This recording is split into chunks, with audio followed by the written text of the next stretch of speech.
esses retardos de velocidade. Pode passar. E aqui já mais ou menos montado as primeiras chuvas que a gente acompanhou, monitorou, né? Pode passar. As grumichamas que estão plantadas lá. Pode passar. O papel da escolha das plantas, né, para poder beneficiar a biodiversidade. Cada vez que a gente vai lá, a gente nota minhocas, bichinhos, a biota, né, acontecendo. De fato, no solo, é um solo rico, bastante... ele responde bem a essa biodiversidade, né? Pode passar. Bom, e aqui que eu falei da doação da vizinha, é importante esse entrosamento, porque a gente precisa ter esse pertencimento, as pessoas precisam se identificar o local. Pode passar. Aqui foi a primeira chuva, então a gente viu aqui o quanto essa área conteve a água. 2 horas depois essa água já tinha baixado. E aqui os fluxos, né? E quando vem chuva muito forte, isso lava, aí já não tem zona 1, zona 2, né? Vai passar por cima da calçada e tudo bem.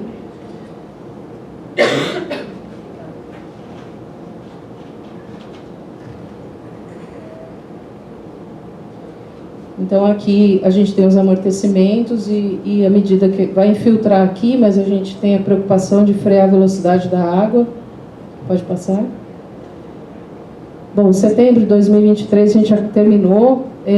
Existe um programa em São Paulo chamado Adote uma Praça, mas ele não está à altura do que a gente precisa, no sentido dele dar descontos de IPTU, alguma coisa que realmente motive. Hoje o escopo dele é simplesmente uma propaganda para quem adota a área, mas aí poderia ter um avanço nessa política pública de fazer valer algo além do que, né, uma plaquinha num lugar desse. Pode passar.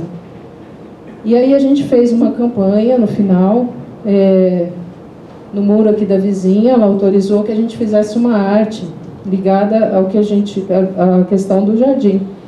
E a gente escolheu um artista que já tradicionalmente trabalha com o tema das águas em São Paulo já há 30 anos. E ele faz essas artes em locais que você não acredita ser possível, embaixo das pontes, na Marginal Pinheiros, Tietê, 23 de maio. E ele topou na hora, pediu uma ajuda de custo e a gente fez uma campanha para levantar essa verba. Pode passar. E aí ficou esse mural que a gente quis que remetesse a essa obra. Então ele é simbólico, né, para trazer a questão das águas na cidade. Pode passar. E aí, quando a gente foi pedir apoio da prefeitura, a gente não conseguiu durante 6 meses para manter. Então a gente tinha a cultura da capina e da roçagem, que não ajudava, não era essa leitura que a gente precisava. E aí, eu não vou entrar nos detalhes, mas depois de 6 meses a gente conseguiu que pelo menos essas grelhas fossem limpas, porque a gente ia sábados ali fazer pessoalmente. E aí, na primeira manutenção, foi feito um hidrojateamento que destruiu o jardim completamente. A gente chegou, chorou, mas teve que recompor esse pode passar. Essa destruição do jardim, aqui a equipe da SNSUB que nos ajudou a recompor, né? Ou seja, eu tenho uma capacitação nas municipalidades, é essencial para trabalhar junto, mas a gente teve o apoio da prefeitura, tudo bem, vamos em frente, né? Engole o choro, e a gente replantou todo esse jardim com a ajuda da própria prefeitura, e os bioindicadores estavam funcionando, então que bom, é isso que a gente queria. Pode passar. E aí mais fotos da destruição, a gente foi replantando, fizemos de novo o levantamento do que precisava e tal. E aí ficou combinado com a Prefeitura de São Paulo que haveria, no pós-entrega, manutenção, né, finalmente. Então a cada segundo ou terceiro sábado do mês é disponibilizada uma equipe sob orientação do CADES para fazer esse manejo. Então a equipe que vai é orientada, como eles estão mais para limpar do que para cuidar de jardim, mas estão sendo orientados, né? Pode passar. E aí tem a vizinhança, acho que é o meu... E aí tem a vizinhança que colabora, né, colabora na limpeza, enfim, participa, pergunta, e esse jardim sempre está mudando alguma coisa aqui de plantio, porque morre planta, outra vem. Então é algo para ser realmente mutante, né? Pode passar. E aí a gente tem algumas lições, né? Qual é a prioridade do Estado em resolver essa questão com o SBN. Precisa haver o diálogo com os profissionais, com a sociedade civil, como continuar esse projeto, porque a gente fez e não conseguiu dar sequência a um sistema, que seria o ideal. A capacitação é necessária, né? Pode passar. A gente entende que poderia haver uma valorização das parcerias. Eu estou me referindo à Prefeitura de São Paulo, mas várias delas a gente precisa disso, né? Termos de cooperação para valorizar o trabalho da sociedade civil. Precisa haver a normativa, né, com relação ao SBN.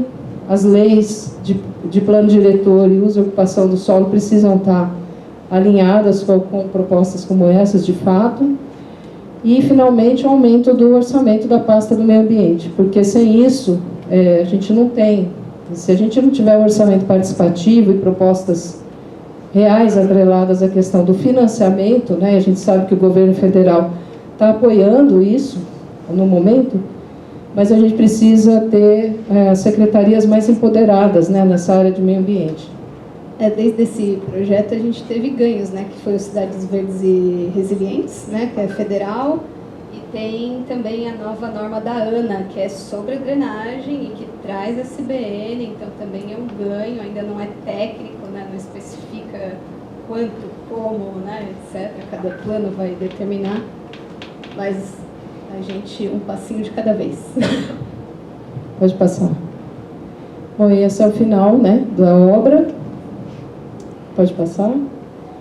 E é isso, gente. Eu peço desculpa se eu me alonguei, mas a história desse jardim envolve bastante coisa, inclusive participação social. A gente não consegue falar muito rapidamente, é muita coisa envolvida. Pode passar. Então é isso, gente. Obrigada.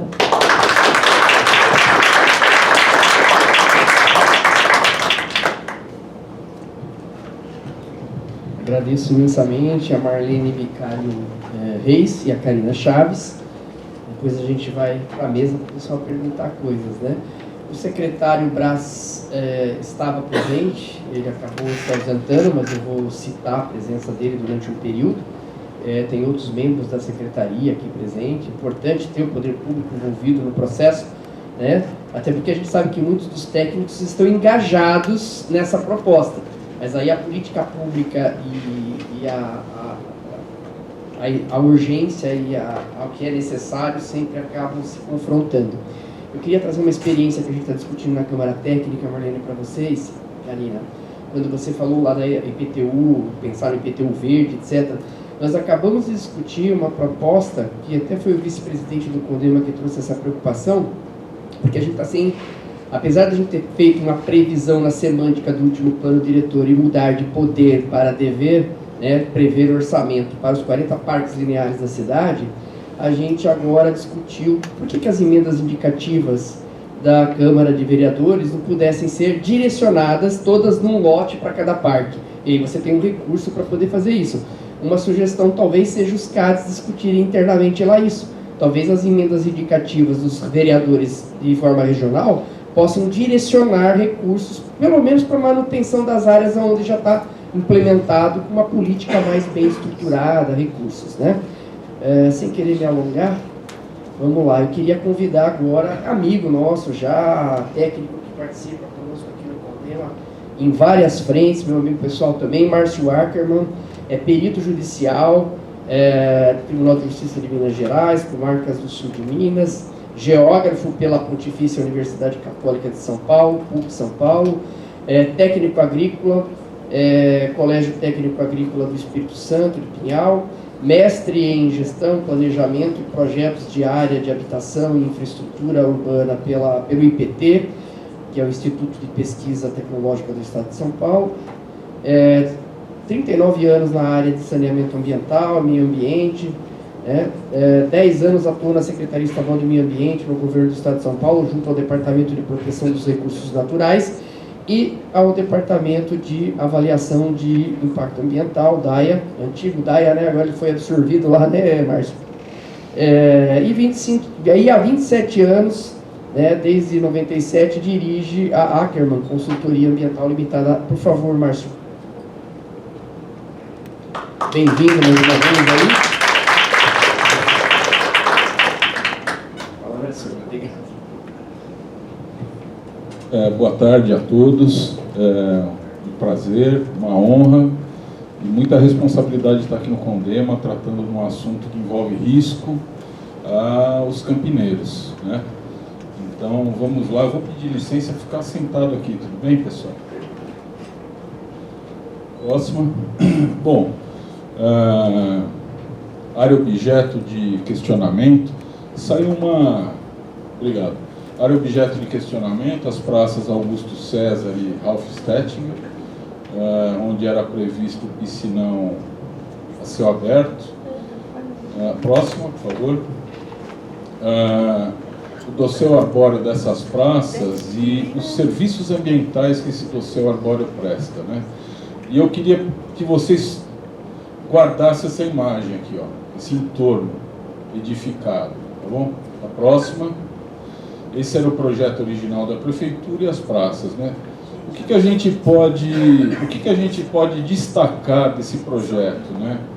É que, assim, quem projetou isso foi um inovador no Brasil em drenagem. As escolas de engenharia no que tange infraestrutura urbana estudam o canhole. Mas olha a falta de sensibilidade de um engenheiro olhar só a sua especialidade. Não cabe mais para nada de urbanismo o camarada que é especialista num assunto ir lá e dissecar a área dele e falar assim que resolve. Não cabe mais. Você tem que ouvir as outras áreas, né? Inadvertidamente, você tem que ouvir. Você não pode fazer isso.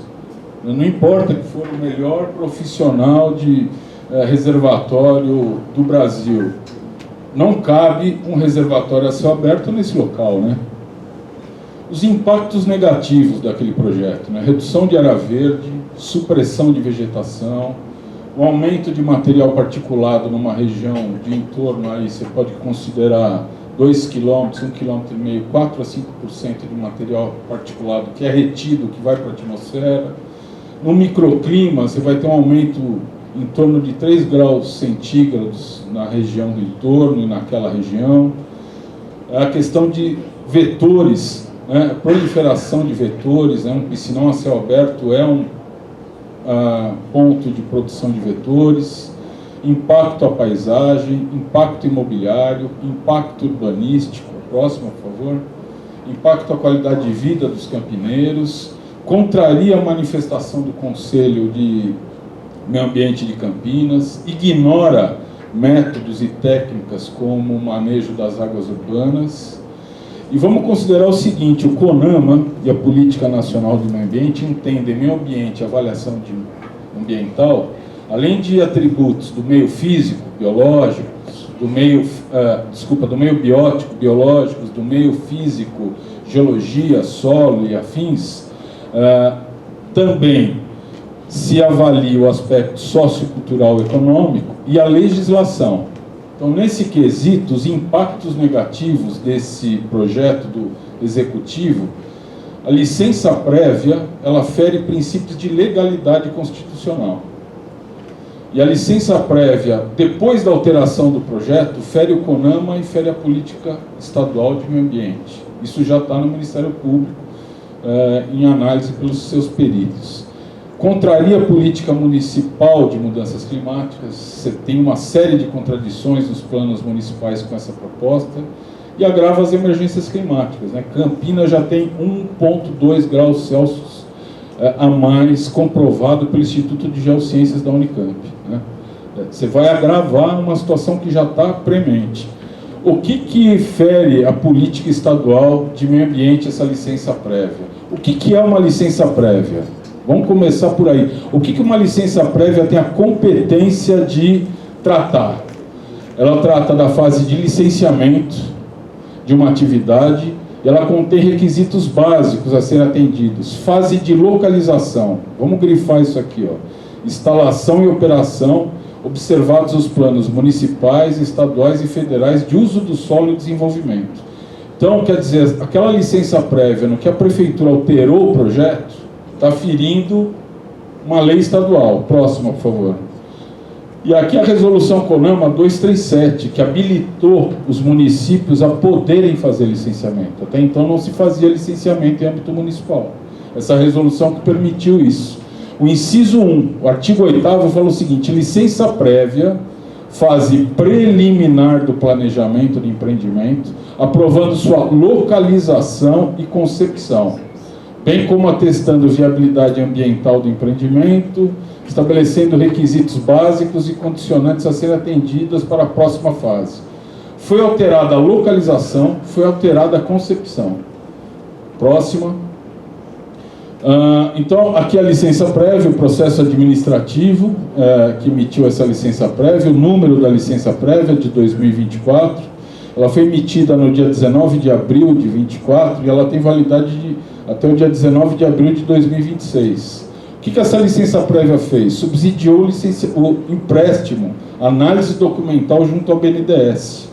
E olha que pérola, no dia 26 de setembro, agora, quer dizer, essa licença está no meio da vigência, tem um despacho da CEINFRA para o Ministério Público dizendo o seguinte: olha, aquele projeto a céu aberto nós não vamos mais fazer, nós vamos alterar a localização e a concepção. O que esse documento fez? Mostrou para o Ministério Público o seguinte: a gente não respeita a resolução CONAMA, a gente não respeita a política estadual de meio ambiente, porque uma licença prévia era para ter tratado da localização e da concepção. Essa licença prévia ela já feria princípios de constitucionalidade gravíssimos. Quais princípios de constitucionalidade? A próxima, por favor. Não, pode deixar lá na anterior, desculpa. O que ela feriu de princípio de legalidade? A Constituição tem princípios de impessoalidade, moralidade, eficiência do poder público, entre outros princípios. Bom, o que aconteceu na emissão dessa licença prévia? Quem elaborou o estudo ambiental aplicado, que subsidiou a subsequente emissão da licença prévia, foi a mesma diretoria que fez a licença. Ou seja, a diretora que assinou a licença foi a mesma diretora que conduziu a equipe que fez o estudo para subsidiar a licença. Isso é completamente ilegal. Antes de ter alterado o projeto, já estava ilegal. O que eu estou falando? Eu estou falando o seguinte: o IBAMA fez o EIA-RIMA, para o próprio IBAMA estudar se explora ou não petróleo na foz equatorial do Amazonas. É disso que eu estou falando. Isso não existe, é inconstitucional. Isso já está no Ministério Público com os peritos, né? Pode ir a próxima. Então agora a gente vai para a alternativa, quer dizer, a gente entrou nesse processo no seguinte ponto: numa audiência no Ministério Público, onde a Promotoria de Justiça estabeleceu o seguinte: tem uma alternativa para o piscinão, além do que foi colocado pela professora Vera, pela Marlene e pela Karina, a gente reafirma, reitera, é alternativa. E nós estamos pedindo a cassação da licença e desse procedimento do RP4, mesmo alterado. Vocês vão ver mais para frente. Então, existe alternativa, ela deve ser adotada. Então, essa apresentação feita ao Ministério Público de projeto de drenagem sustentável de Campinas foi uma fase de concepção e pré-projeto. Ele considerou o conceito do manejo das águas urbanas, soluções baseadas na natureza, infraestrutura verde e azul, resiliência aos eventos hidrológicos extremos, sustentabilidade, adaptação às mudanças climáticas, respeito à legislação em vigor, política estadual e federal de recursos hídricos, Código Florestal, Estatuto das Cidades, para dizer alguns. E considerou planos e diagnósticos municipais, que o próprio município desconsiderou.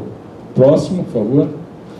Aqui a gente começa pela solução baseada na natureza. Por exemplo, isso aqui é a bacia do Inhumas.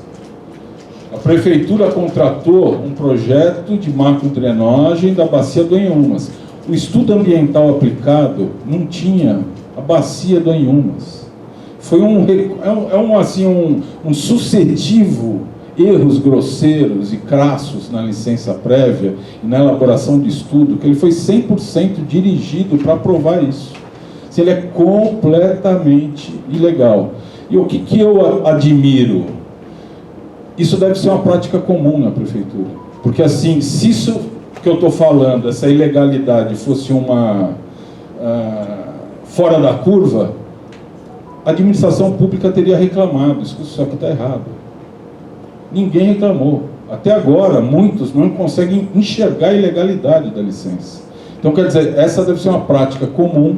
Muitas licenças devem sair ilegais aqui. É um risco. Então, vamos voltar para o projeto alternativo para o Ministério Público. Vocês estão vendo na Bacia do Anhumas, essa região em vermelha é a área urbana onde está correndo o curso d'água. Por exemplo, Orozimbo Maia vai estar por aqui. A Princesa do Oeste vai estar por aqui. Aqui a cabeceira, Princesa do Oeste está por aqui, desculpa, aqui é a cabeceira do Proença. Vocês estão vendo aqui essa rede em verde? O que é essa rede em verde? São cursos d'água com as suas margens com cobertura vegetal. Vocês estão vendo essas bolinhas em laranja aqui, ó? Essas bolinhas... Opa, pode apagar esse quadrado que apareceu? Não tem nada aqui desculpado. Não. Essas bolinhas em laranja aqui, ó, são várias, vocês estão vendo? Ó? Na cabeceira do Anhumas, são áreas de preservação de nascente, que em 2006, um projeto financiado pela FAPESP, que envolveu IAC, Unicamp, UNB e Prefeitura Municipal de Campinas, há quase 20 anos atrás, falava, escuta, na Bacia do Anhumas, você tem mais de 70 áreas de preservação permanente de nascentes sem cobertura florestal. Precisa ser feito o reflorestamento dessas áreas. Doutora Daiane, a senhora pode fazer uma gentileza para nós? A senhora encaminhou um ofício para o Ministério Público, ou mais de um, solicitando que houvesse Ministério Público não, para a Polícia Militar Ambiental, pedindo providências, vistoria nessas áreas. Quando foi que a senhora emitiu esse... Pelo menos desde 2020 e 2021, né? 2020 e 2021, uma advogada com AB, que trabalha com uma entidade não governamental em defesa do meio ambiente aqui, há mais de 3 anos oficiou por mais de uma vez a Polícia Militar Ambiental, a polícia não respondeu, não deu satisfação. Prevaricou, não deu satisfação. O que isso aqui tem a ver com drenagem? Bom, você refloresta 70 áreas de preservação permanente, uma APP tem 8 mil metros quadrados, nós estamos falando de 54 hectares, no mínimo, ou 540 mil metros quadrados de área que é ocupada por pasto, que vai ser reflorestada. A hora que você refloresta essa cabeceira, o escoamento que estava indo na área do pasto vai começar a ter maior infiltração e menor escoamento superficial. Isso está sendo pedido, o Ministério Público já reiterou o pedido agora para a Polícia Militar Ambiental, e o CONDEMA também se manifestou em relação a esse problema. Isso está integrado. Veja bem, essa água toda aqui vai cair na Orozimbo Maia.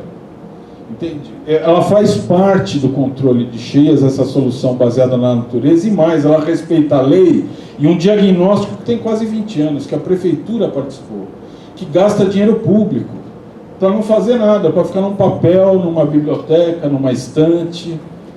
Então isso precisa entrar em prática, restaurar mais de 70 áreas de preservação permanente de nascentes na cabeceira do Anhumas.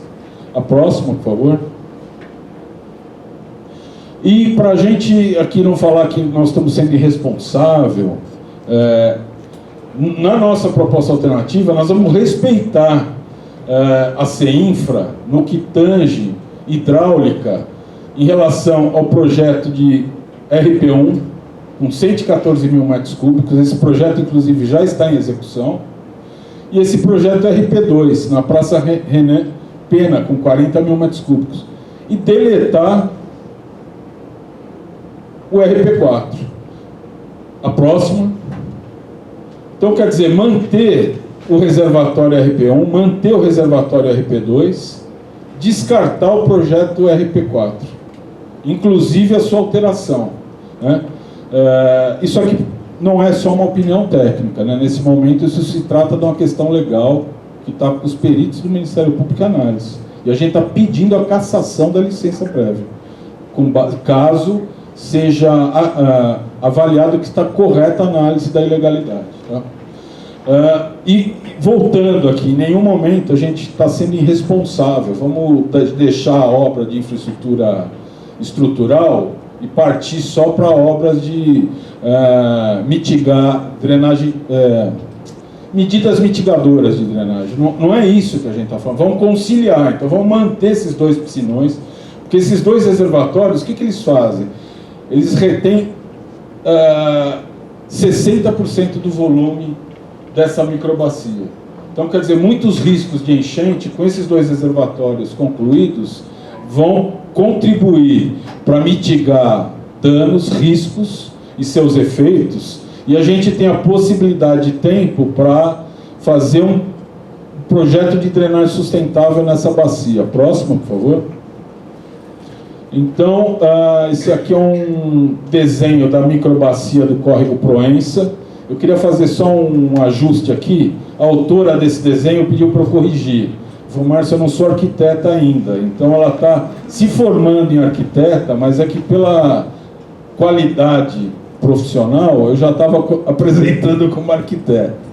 Nós temos aqui a bacia das 2 praças, onde seria o reservatório RP4, né? Eu conversando com o secretário de infraestrutura, eu falei, pô, Barreiro, eu já li livros do Cagnoli e o Cagnoli errou na localização. Ele respondeu para mim, mas a localização é a perfeita do ponto de vista geográfico. Como se geografia fosse simplesmente ler o relevo e que aquele é o ponto mais baixo para reter a água dessa bacia, né? Não, geografia vai muito além disso, mas tudo bem, eu entendi o recado e já respondi o recado no início. Quer dizer, não dá para a gente trabalhar com drenagem, não dá para a gente trabalhar com ambiente urbano hoje sem ouvir as partes de assuntos que a gente nem conhece. A gente precisa ouvir as partes, né? E por onde deve começar, então, o nosso projeto alternativo, ou melhor, projeto de drenagem sustentável para Campinas? Por aqui, ó, na nascente do Proença. Existe aqui uma habitação, a favela São Fernando, Itatiaia, a cabeceira da favela Itatiaia e São Fernando. Então é por aqui que começa. Nós estamos falando de 160 milhões ser enterrado aqui, pessoal, e vai deixar a nascente, toda essa margem de favela aqui, desse jeito. Quer dizer, sem noção, Laura. Então é por aqui que a gente começa o projeto de macrodrenagem da bacia do Proença, pela sua nascente. Vamos respeitar a legislação. Isso aqui tem uma ilegalidade que precisa ser corrigida. E eu não estou falando aqui que o assentado aqui é o ilegal, não é isso não. Não, esse assentado aqui, ele é vítima de processo de exclusão. Estou falando de outra coisa. Vamos respeitar essa nascente, vamos reassentar a população que está contígua à margem desse canal e fazer uma política habitacional consorciada. É por aqui que começa o investimento público. Essa é a questão. Eu acho que nessa imagem aqui, vamos só começar por isso. A próxima, por favor. Esse aqui é o trecho da área da favela, o ponto da nascente. E você tem calculado esse trecho aqui, ó, 1.116 metros lineares, tá? Da nascente até o final do assentamento precário. Eu estou separando, então, aqui, ó, esse trecho, algo em torno de 50% do alinhamento, onde você tem habitações precárias marginais, contíguas ao curso d'água, que precisam ser reassentadas, inclusive por uma questão de saúde e segurança física dos próprios moradores dessas áreas, né?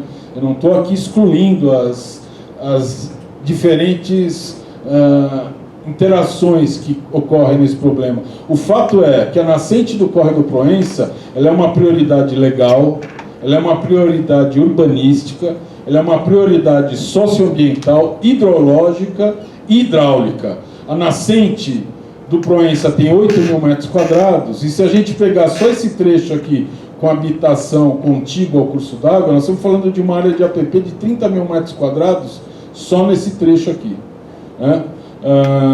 É por aqui que começa um projeto, investir dinheiro público para a correção dessa bacia hidrográfica, não tem outra conversa. É uma questão legal, gente, né? Isso aqui ainda não foi para o Ministério Público, a gente está trazendo esse problema agora. A próxima, por favor. No que tange ao município de Campinas, a nossa proposta de drenagem alternativa, ela foi apenso ao projeto que foi apresentado como alternativa, uma minuta de projeto de lei. A gente está aqui justificando, reiterando que é necessário uma lei municipal. Então é imprescindível que ache uma lei municipal que incida sobre a microbacia do Proença, para viabilizar uma política de drenagem sustentável, né? Esse projeto de drenagem sustentável, essa minuta de projeto de lei que a gente apresentou apensa ao projeto, ele foi encaminhado ao Ministério Público e foi encaminhado a 2 vereadores, Luiz Yabico e Wagner Romão. Por que esses 2 vereadores? Eles representam 2 comissões importantes na Câmara. Uma comissão de meio ambiente e outra comissão de adaptação a mudanças climáticas. E foram os vereadores que acompanharam todas as audiências no Ministério Público. Então, quer dizer, nós encaminhamos uma cópia da minuta do projeto de lei para esses 2 vereadores, para o Ministério Público, né? Esse projeto de lei cria o território urbano sensível à água, na bacia do Proença, pegando o conceito lá da Austrália, né? E, por fim, aqui é um último detalhe, eu pedi para vocês prestarem atenção naqueles edifícios que estão no entorno das praças Augusto e Ralph Stettinger. Por quê? Porque nós temos referências legais. Tem uma lei municipal de 2002 e uma lei estadual de 2017 que elas falam o quê? Toda edificação ou todo terreno com 500 metros quadrados de área impermeabilizada, ele tem que ter um reservatório, uma lei das piscininhas.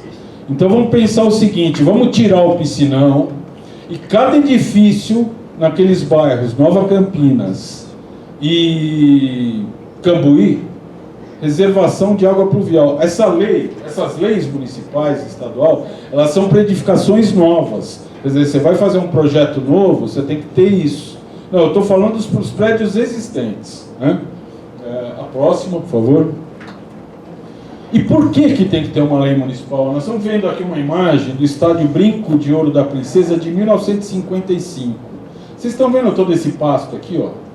Tudo isso aqui era uma área de infiltração de água de chuva. Tudo isso aqui era água de chuva. Quer dizer, abriu a rua, começou a ter escoamento superficial, menor infiltração. 1955. A pessoa que mora nesse lote aqui, ó, precisa ajudar nesse trabalho. É simplesmente isso, faz parte. Você instalar retenção de água pluvial no edifício, você não está alterando o uso e ocupação do solo, o usufruto da propriedade, você não está alterando a estrutura civil, nem a estrutura arquitetônica do edifício. Você está colocando um elemento que pode ser uma parede